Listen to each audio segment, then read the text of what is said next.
So, I became a Christian when I was attending university. I was practicing a form of the American Indian religion. I actually went to high school with Sarah Brown. And I was not a Christian at the time, obviously. And whilst at university, I told my friends that I was on a spiritual quest, that I was looking for truth. And so this topic does kind of fit in the sense that I considered various religions. I was practicing the form of American Indian religion, and I was on this quest and told my friends, I'm looking for truth. And praise God, I found the truth at 23, who is, of course, Jesus. But what we're going to do is we're going to approach this, okay, what about the other religions? But more specifically, how do they answer questions like, and I can't see if it's working, so hopefully it's working. How do they answer questions, what happened to us after we die? And if there's life after death, what is that existence, that quality of existence? What is that determined by? And then also, do they have any evidence to support what they believe? What they believe about the afterlife? Okay, these are important questions for us to consider. I know many of you, I'm going to be preaching to the choir in the sense, but good things for us to consider. Is there evidence for what we believe to be true about the afterlife? What happens in the hereafter, after death? Is there heaven? Is there hell? That sort of thing. Okay? So, I'm going to pray again, and then we're going to consider, I'm going to briefly describe what some of the major religions believe about the afterlife and why. And of course, I'm having to summarize complete religious systems into a couple sentences for you. So please be gracious with me. Okay, let's pray. Father, thank you so much for this morning. Thank you that you have revealed yourself in so many ways. That you have showed yourself so clearly through creation, through your word, and most importantly, by sending your Son. Jesus, thank you for coming and revealing yourself to us and giving your life in our stead. And God, as we consider these things this morning, that we would see even more clearly, perhaps more of the evidence that you have given us. And that we would see just how the other religions, how they generally measure up. And if there's anyone here that doesn't know you, and perhaps they're following after these things, that they would see. That they'd be able to balance things out and understand where the truth lies. We ask these things in Jesus' name. Amen. Okay, so I'm going to briefly describe what for the world's most prominent religions, what they believe about the afterlife. Islam, Judaism, Hinduism, and Buddhism. And so we're going to go on a very quick ride here and see Islam. What does Islam teach? Well, Islam has a concept of heaven and hell, hell being a place of punishment. And a person's destination, their destiny is based firstly and most importantly upon the will of Allah, who is the only true God, what He has predestined for each person. And to experience blessing in the afterlife, a person must believe that Allah is the only true God and that Muhammad is his prophet. Also, too, they must live a life that is devoted to Allah, filled with good works, praying 5 times a day, observing the holy month of Ramadan, the fast that's coming to a close soon, giving alms, making pilgrimage to Mecca called the Hajj, and if you can't make the pilgrimage, to pay for someone else to take your place. And then if you sin, they need to show that they are truly repentant. And the ultimate way of doing that is to never do that sin again. And so the Muslim hopes that their good works will outweigh their bad at the end of their life. Their holy book, the Quran, it speaks of the importance of this measure of outweighing the bad with the good. I'll just read a portion to you. Is it there? Okay. If anything goes wrong where I'm like talking about Islam and it has Hinduism, just, no, Lauren, it's wrong. Something's happened. Okay. Well, it says, and those whose scales are heavy with good deeds, it is they who are successful. But those whose scales are light, those are the ones who have lost their souls, being in hell, abiding eternally. And so the Muslim is hopeful for Allah's mercy, and that their good works are going to be enough to outweigh their bad, and that they have been genuinely repentant over every sin that they have committed. And also, that Allah has predestined them for blessing because He's merciful to them. He's chosen to be so. And so they are going to do their best at trying to outbalance the bad with the good. But they cannot truly know whether or not Allah has predestined blessing for them or not. There is no assurance of mercy. None at all.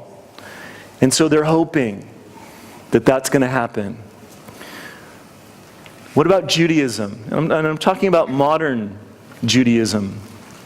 Modern Judaism also has a concept of heaven here on earth that's going to be established by the Messiah that they're looking to come. That He's going to come and He's going to establish His kingdom, which is called the world to come. And there are many varying beliefs concerning punishment of the wicked, whether it will be temporary or it will be permanent. But they also believe that those who are born Jews are righteous by covenant, and that they're going to enjoy the blessings of the world to come. And the degree of blessing in the world to come is going to be based upon their commitment to the Torah. And using the word Torah in a very broad sense of not just the first 5 books of the Old Testament, but also the entire Old Testament, the Tanakh, and then also all of the rabbinical writings. That their amount of commitment to those things and the good deeds that they do, that will determine the blessings that they have in the life to come. Depending upon that, they may have to go through a time of purification in a hellish type place before they can enjoy the world to come. But there's varying beliefs upon this. One Jewish apologist, he wrote concerning blessing and righteousness. This is what he wrote. Being righteous does not mean that one never sins. It means that after you sin, you get back up again, repent, and try again. You keep on trying. That is being righteous. Not only that, but even if you keep on trying and you don't succeed very well, and you have many sins, you can still be forgiven and go to heaven. And so the Jew, much like the Muslim, is hopeful. Hopeful that their good deeds will outweigh their bad. So they will inherit blessing and perhaps have a short time of punishment, and then being able to enjoy the world to come. But once again, like the Muslim, there's no assurance given. No assurance given that this is going to be the case. Okay? Hinduism. Hinduism, it's a world religion followed by millions. But really, those who study it, they tell us that it's not so much a religion, it's really a philosophy. It's many ancient philosophies that have been gathered together, And there's no one founder, there's no one sacred text that is more valid than the other. And so there's many varying beliefs that Hindus will embrace. And so it's very hard to summarize exactly what they believe because there's so much variation. But generally, the Hindu believes in samsara, reincarnation, that there's an endless cycle of death and rebirth. And that is determined by a person's good or bad deeds, their karma. And the goal for the Hindu is to escape the cycle of death and rebirth by being reunited with Brahma, which is ultimate reality. It's an impersonal life force that is within everything. And when they're finally reunited, they are liberated from themselves and suffering, and they're connected to Brahma, that is also said to be within. That if this is attained, this is called moksha. There's going to be a test afterwards on all of... No, okay. All right. Now, within the sacred writings of the Upanishads, this experience is likened to when salt is placed in water and it's dissolved. And so the salt is now just infused with the water forever. Yeah? And moksha, this state of moksha, is said to be achieved by one of three routes. Good works, which is dharma, knowledge, jnana, which includes self-renunciation, meditation, and yoga, or bhakti, which is passionate devotion, where you would pick one of the 330 million gods of Hinduism, that you would pick one and commit your life and devote your life to that God and do the sacrifices that God calls you to do. So one of those three paths you will choose. Most people choose bhakti.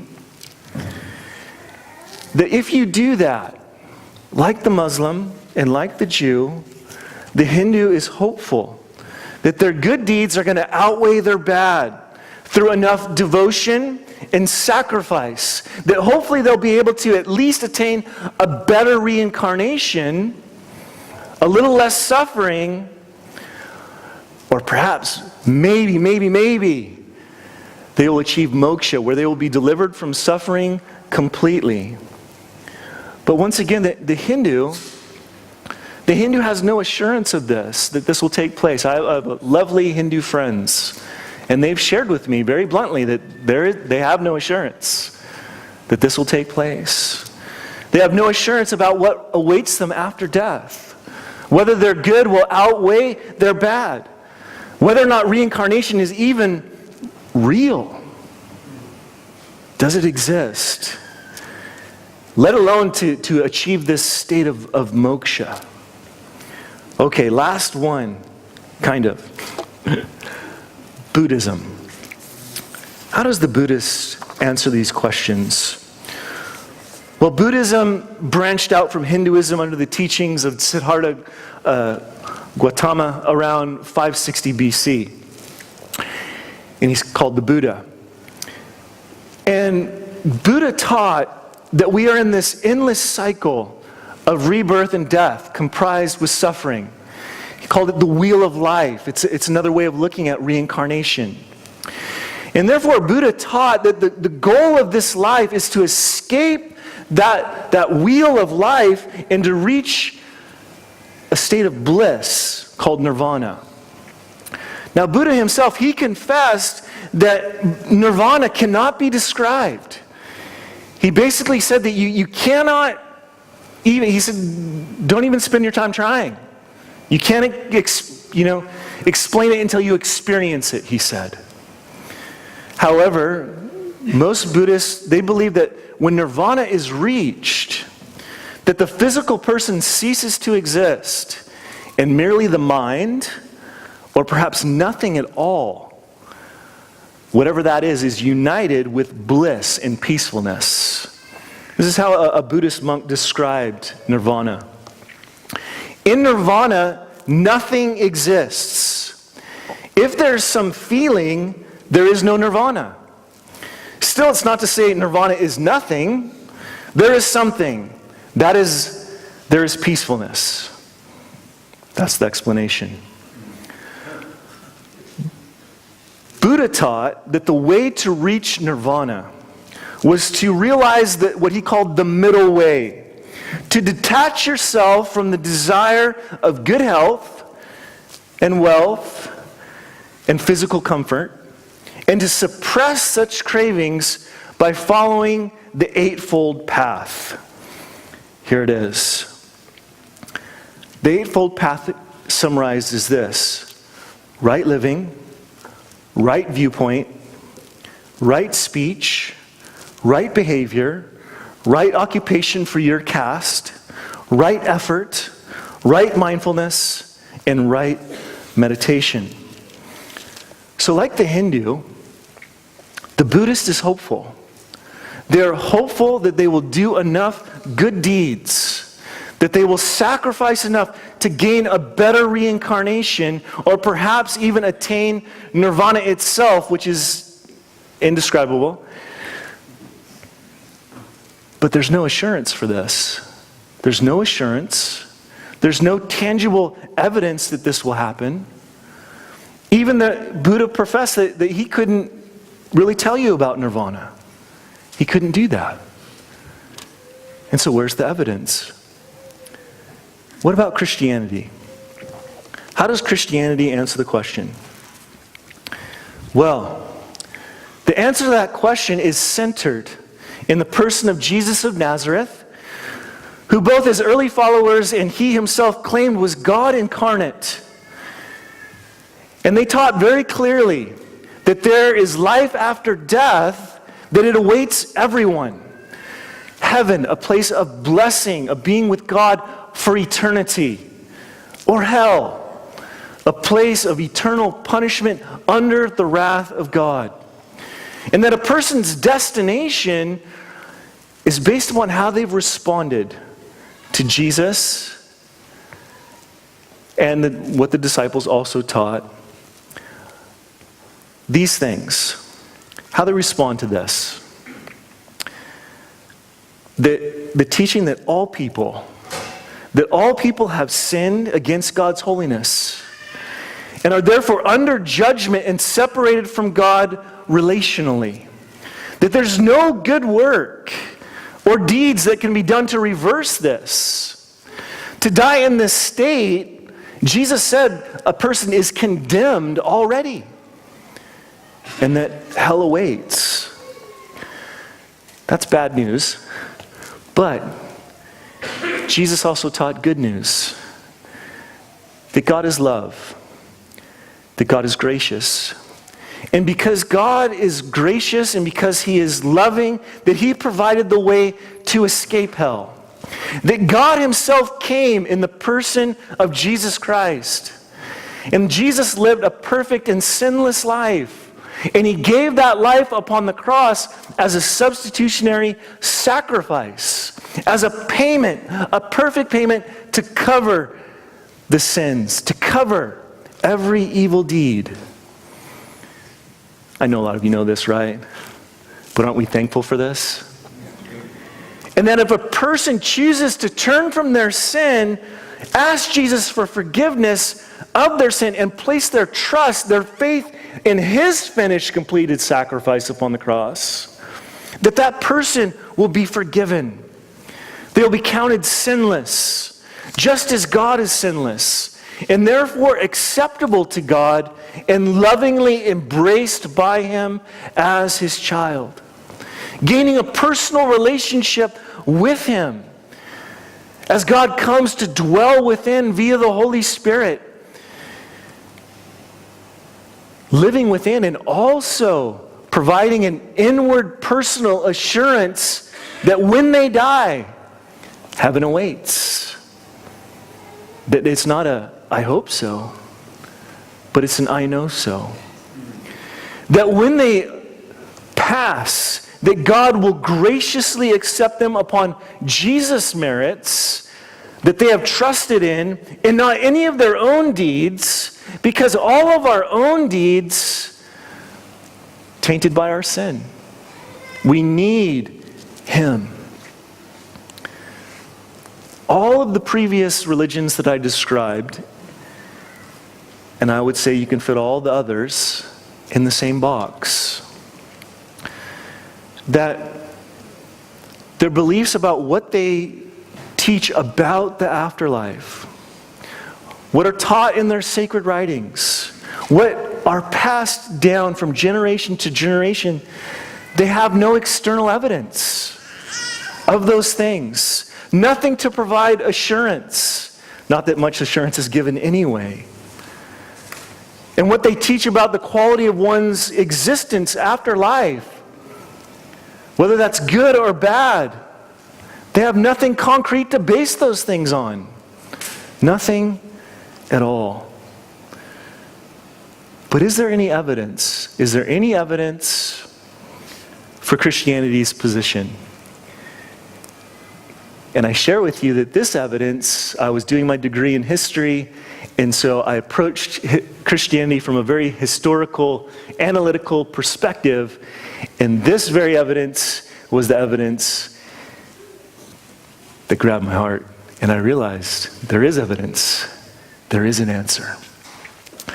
So, but anyway, an illustration for you. I've never been to New Zealand. I've been to many countries, but I haven't been to New Zealand. I'd like to go. It looks pretty. Now, I want to go to New Zealand. You may want to go to New Zealand. Like, what in the world does New Zealand have to do with this? Okay. But if you ask people, do you know anything about New Zealand? And they may say, well, I saw a documentary on New Zealand. Or I heard this about New Zealand. I heard the internet's terrible there. We talked about that last night. Yeah. But then you actually meet someone who's from New Zealand, a Kiwi in the flesh. And they've born there, raised there. They're from there. And you meet them and you can talk to them and you can ask them all about New Zealand and what it's like. Whose evidence carries more weight with you? The person that says, well, I heard this about the place, or maybe I read something or someone told me, or the person that came from there. Yeah? Well, all of the previous religions and philosophies that I described other than Christianity, what they say is equivalent to someone saying, well, I read this. Or I heard this, or I heard someone talk about this, but they don't have anyone who can claim that they have come back or come from the afterlife that they have described. Jesus is different, is he not?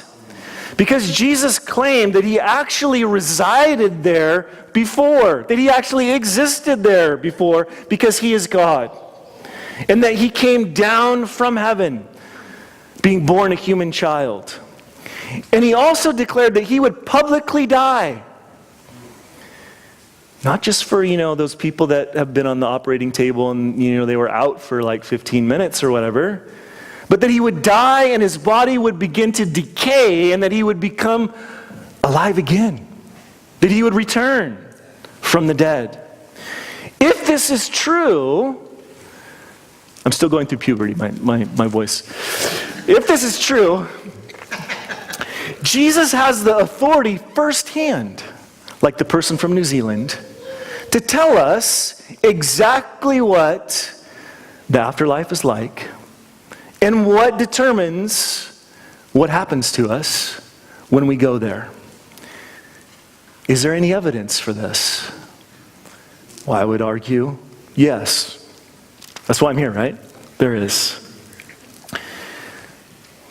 When Luke, the author of the book of Acts, and I don't have time to go through the authenticity for the arguments for the authenticity of the Bible, but I can tell you that as an ancient document, it's bulletproof. It's the best evidence that we have. But anyway, Luke, when he was recording the events, he tells us in Acts that Jesus presented himself alive after his suffering by many infallible proofs. And the word that Luke uses there, it's a technical term from logic that refers to that which is known or is convincing of a decisive manner. That it's great proof, the strongest type of legal evidence. That's what Luke said. Can we trust Luke? Well, there was a time, some people probably still teach us, there was a time where it was taught, that the Bible is, historically inaccurate, and Acts is one of the worst, testimonies of human history, that sort of thing. And there was a scholar who was taught that, an archaeologist, his name was Sir William Ramsay. And he was taught that the Bible is unreliable historically. And so he went to the Middle East to do many excavations to see, is it true, is it not? And he came back saying this: Luke is a historian of the first rank. Not merely are his statements of fact trustworthy, he is possessed of the true historic sense. Meaning this: what Luke said is true. We can trust it. And William Ramsay, he went from being a skeptic to being a believer. And so what I'm going to do, hopefully convincingly, is to go through what evidence do we have that Jesus rose from the dead. And I'm going to use the acronym EMPTY, because the tomb was empty. So first and foremost, we have evidence of an empty tomb. The empty tomb was verified by Jesus' followers. It's reported in the Gospels that it was found first by Jewish women. And that's very significant, because in the first century, Judaism, a woman's testimony was virtually worthless. It has the quote up there for you. A woman was not allowed to give testimony in a court of law except on rare occasions. And so if you're going to make the story up, you would not choose to have women arriving first. But the story is not made up. We had women arriving first. So the women arrived first, and then it's verified by many others. And the empty tomb is also verified by Jesus' enemies. And we know that those findings are true because Jesus' enemies would have loved to have produced a body. It would have made their life much easier if they could have. The Jewish authorities, they did not produce a body. They wanted to. Their job would have been very easy if they could have just directed people to, oh no, this is the right tomb, here's the body. But they couldn't do that. The Roman authorities, they did not produce a body. And once again, Pontius Pilate, he wielded all of the power of the Roman Empire locally to do whatever he needed to do to find that body. No body produced. And he wanted to find that body because he wanted to keep things in Jerusalem just calm and cool and chilled out. He didn't want any disruption. He didn't want that. They did not produce a body. Also, the empty tomb is verified by non-biblical writers. I don't know if you know, but you can take the whole gospel story. You don't even need the Bible. But you can put it all together from ancient writings. There's a book called The Historical Jesus by Gary Habermas, and he goes to great detail and brings it all together for us. But anyway, these are some of the non-biblical writers. Josephus, he was a Jewish historian writing in the first century, and he writes, "Those who had loved Jesus from the first did not forsake him, for he appeared to them alive on the third day." Josephus was a Jew. He was writing for the Romans, and so this story was not something that he would write to please them, but he was writing the truth. Pliny the Younger, he was a Roman author and administrator, and in his writings he confirms that Christians met on a certain day, which would be Sunday, and celebrated communion. What does that tell us? Well, it tells us that the Christians were gathering together on a certain day. Why that day? That's the day that Jesus rose from the dead. Why were they celebrating communion? Because he's alive, because communion would not be a celebration if he was dead. Yeah. Tacitus, another Roman historian, he states this about Jesus, that he suffered the extreme penalty during the reign of Tiberius at the hands of one of our procurators, Pontius Pilate, and a most mischievous superstition, thus checked for a moment, again broke out not in Judea, but even in Rome. What was the superstition that he's talking about? Most likely he's referring to the belief in the resurrection, because he sees it as this is superstition, someone coming back from the dead. Yeah. There are many more, but those are a few. So, an empty tomb. There's no one there. Okay, we know where Elvis is buried. I'm sorry. Okay. M, multiple resurrections. Multiple post-resurrection appearances of Jesus. The scriptures record for us several different appearances of Jesus in different locations, at different times, to different groups of people. Resulting that on all these people testified that they saw Jesus alive and well. Alive and well. Jesus is recorded first appearing to Mary Magdalene as she remained at the side of the tomb. Once again, if you were just making up the story, you wouldn't pick a woman finding him alive first.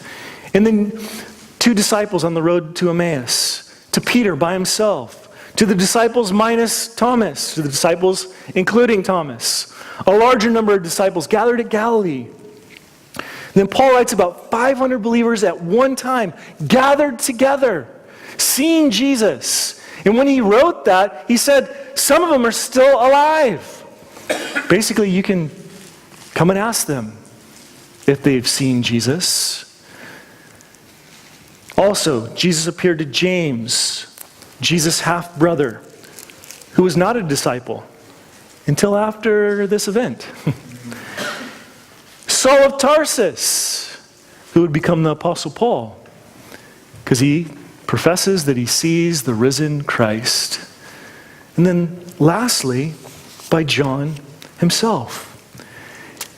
So you have multiple people seeing Jesus alive and well. And they're not only saying that he's alive and well, they're willing to say that to their death. And we'll talk about that more in a moment. That's pretty important. People don't usually die for cheap things. P, what does P stand for? Prophetic fulfillment. Jesus predicted his own death and his resurrection in great detail. He did so not in vague statements. You know, there was a witch that lived in up by Harrogate. I can't remember her name. A Mother Shipton, yeah.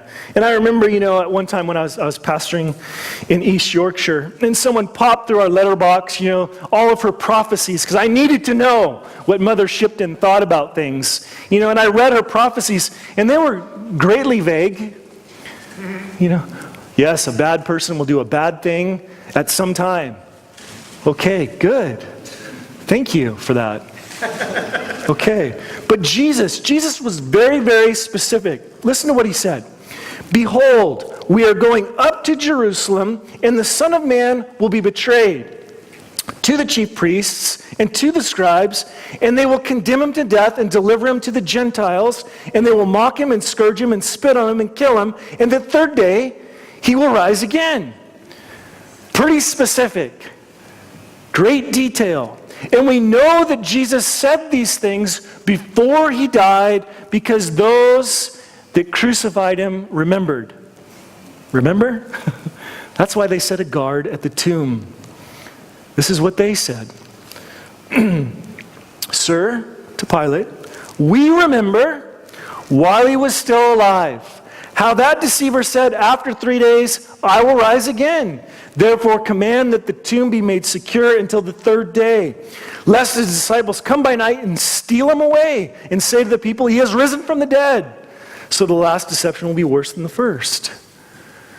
So we know that Jesus said it before because they were trying to prepare for what they thought would be a hoax. Jesus also predicted his resurrection using symbolic language, comparing himself about being in like Jonah in the belly of the whale for 3 nights and days. Also talking about the temple being destroyed and being built back up after 3 days. Old Testament scriptures point to the Messiah rising from the grave.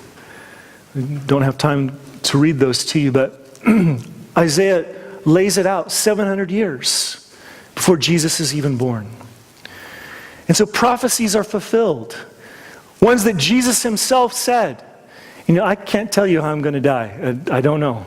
But Jesus laid it out real clear. Yeah? And he said, I will rise again.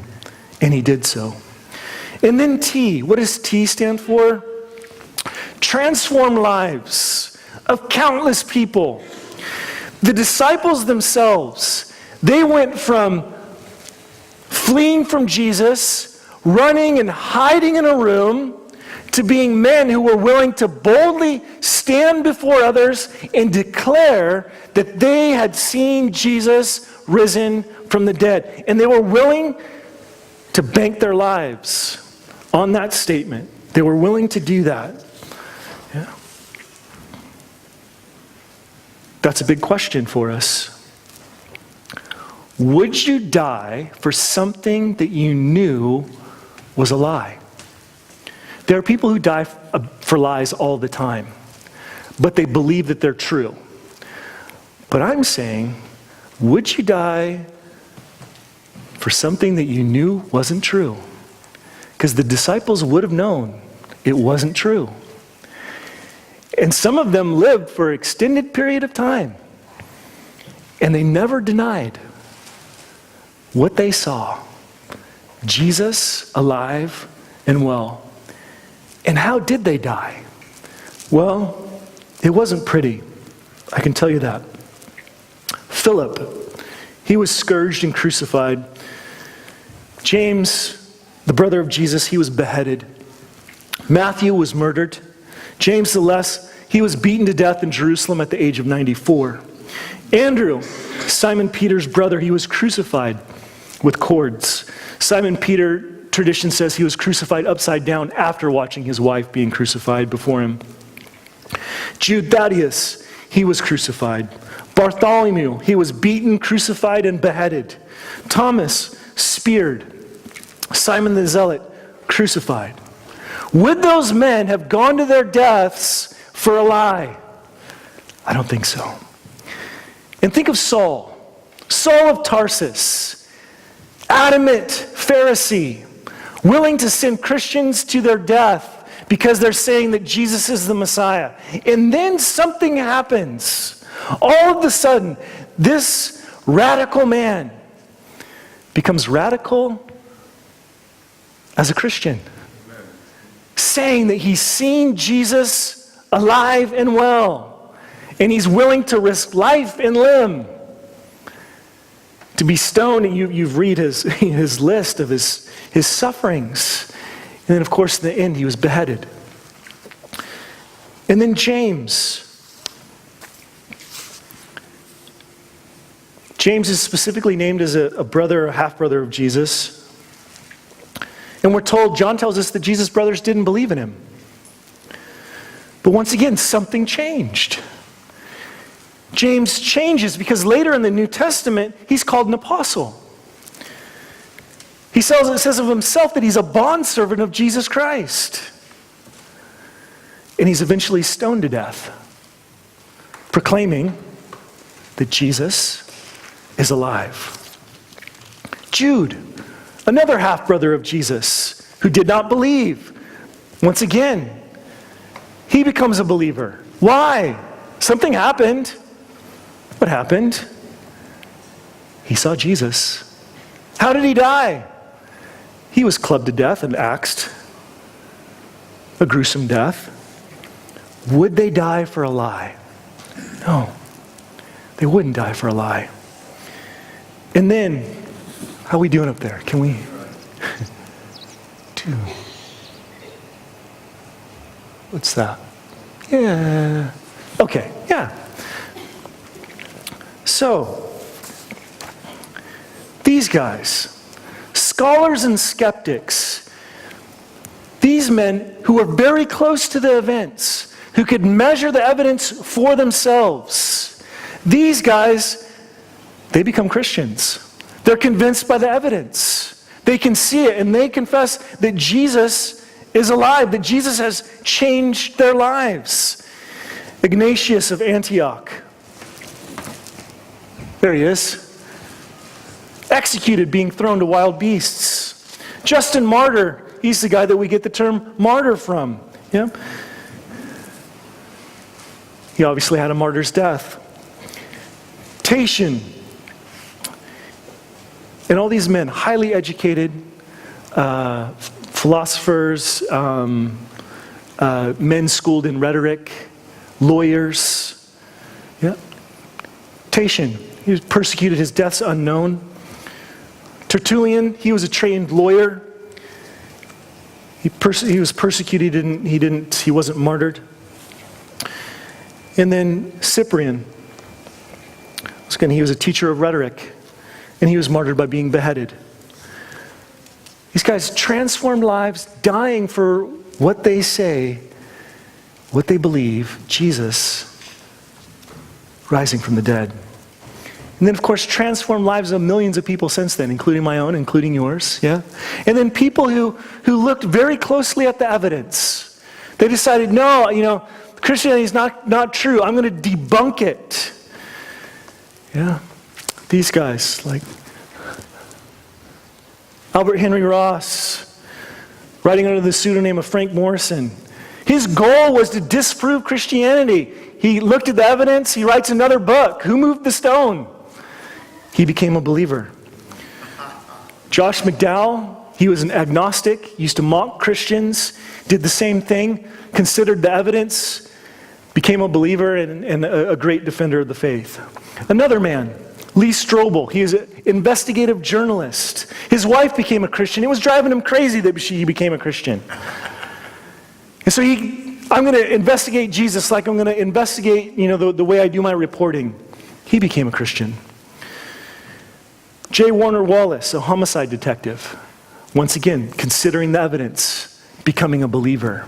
The evidence is there for people to investigate, to see, and lives transformed. The last one, why? A young movement, religion, that was birthed in the most hostile of environments. Really, if you're going to pick a place to start a new religion, first century Jerusalem was not the place to do so. You wouldn't do that among the Jews. You would start somewhere else. But that's where it starts. It starts there. And all of a sudden, you have thousands of Jews becoming Christians. They're becoming Christians in the immediate vicinity of the empty tomb. They would have known whether or not there was a tomb that had a body in it. Christianity would not have grown if Jesus had not risen from the dead. Yeah. And these Jews that become Christians, their culture radically changes. All of a sudden, they change their day of worship. And Jews historically, they stick to their religious beliefs. They have been scattered throughout the nations and still distinct people holding to their religion. But here you have thousands changing in a short period of time. And they change their day of worship. To do so, to break the Sabbath, you don't do that as a Jew. That's an offense to God. But why? Why do they change their day? Because they changed the day that Jesus rose from the dead. They do so willingly. Animal sacrifice. Animal sacrifice, very important to their system. Yeah? You need to. How else are your sins going to be covered? But they stop. They stop, and all of a sudden, they're no longer doing animal sacrifice, but they're celebrating communion. Once again, what a weird thing to do if Jesus is not risen from the dead. Because you have a dead Savior, and you're like, okay, we're celebrating that He died. Great. Thank you. But no, they're celebrating communion because Jesus is risen. He is risen indeed. And so, trying to answer that question, what about all the other religions? Oh my goodness. Well, do any of them provide assurance? Not in their system, they don't. Do they provide any evidence outside their system? No, they don't. What about Christianity? Is there any evidence? Like I said before, yes, there is. And it's not just internal, the internal evidence, but it's all the external evidence as well. And so, important questions for us. We're all going to die. I know it's a surprise, but we're all going to die. Unless we're raptured, I know, okay. But what are we basing our eternity on? What are we going to base it on? Are we going to base it on all the other religions, those kind of things, or where the evidence lies? Where the evidence lies, I would say that's the best bet. So,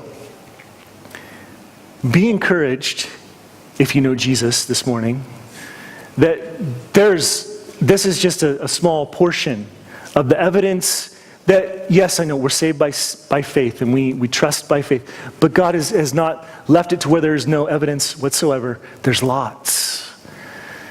That Jesus is alive and well. And you know what? He's coming again. Because he is the Messiah. He's coming again, and he is going to make this place right. Yep.